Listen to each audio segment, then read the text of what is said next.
At the time that we embarked on this, it was a few years ago. So you have to remember Black Mirror was huge and it was a very dystopian time.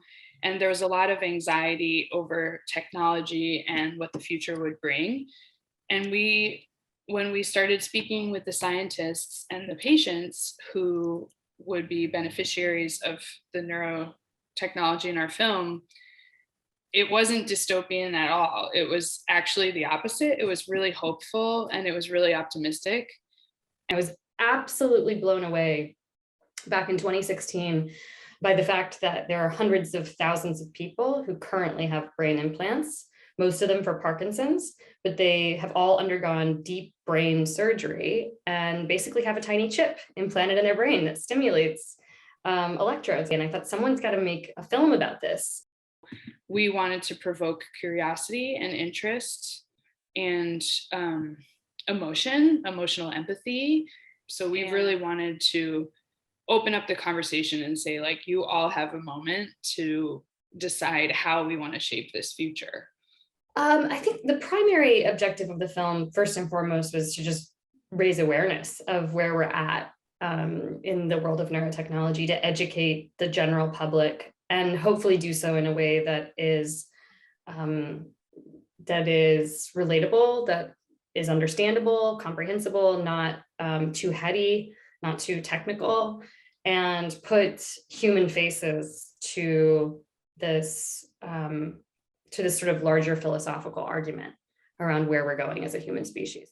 Each of us has that opportunity to engage with what's going on in the world of technology. I am very supportive of the use of brain implants when we've come to a place where it feels safe and efficacious.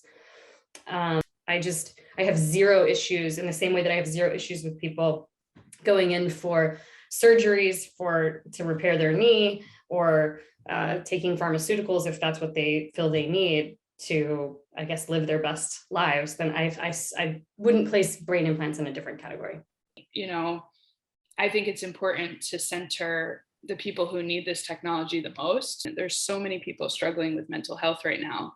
And if this technology can help those people, I think that has to be the starting point of the conversation. And so many people are dealing with it. It's affecting so many people, because it doesn't just affect the person who is dealing with the neurodegenerative disease. It also affects the family and the friends and the loved ones and everybody who's involved. I think of my grandmother and I think of her dementia. I just want to know what's going on in her mind, in her brain.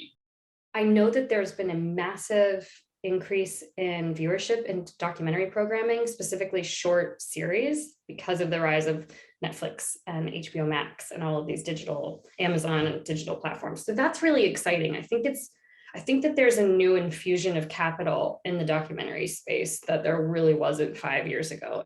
It's a little bit unfortunate of a trend to see so many documentaries being like celebrity focused and big commercial enterprises. So that's one trend that I wish maybe would turn back around, and maybe it will.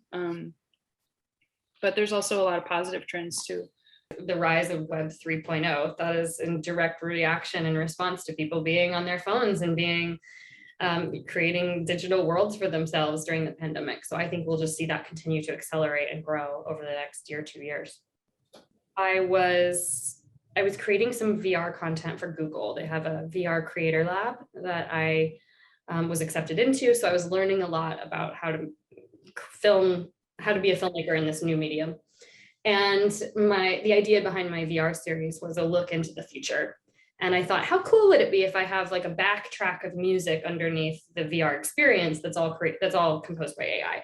So I started playing with some of these AI softwares after reading about them in, I think it was the New York Times.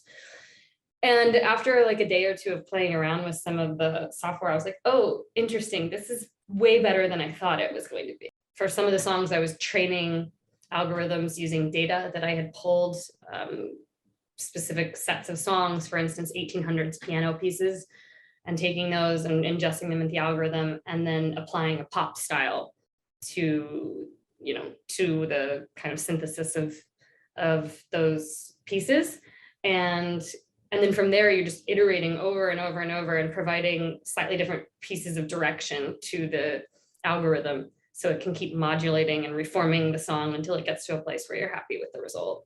So it was a really interesting process. It was a lot more like being an editor of a film where you've got all this raw film material and it's your job to cut it up and to slice it and put it together and rearrange it into something that's meaningful. It's very much the same process with AI music. I just realized like humans who are creative are going to be endlessly creative no matter what their medium and no matter what their process. And so I just found it to be really empowering and made me excited about the future of all of these technologies for empowering art and music.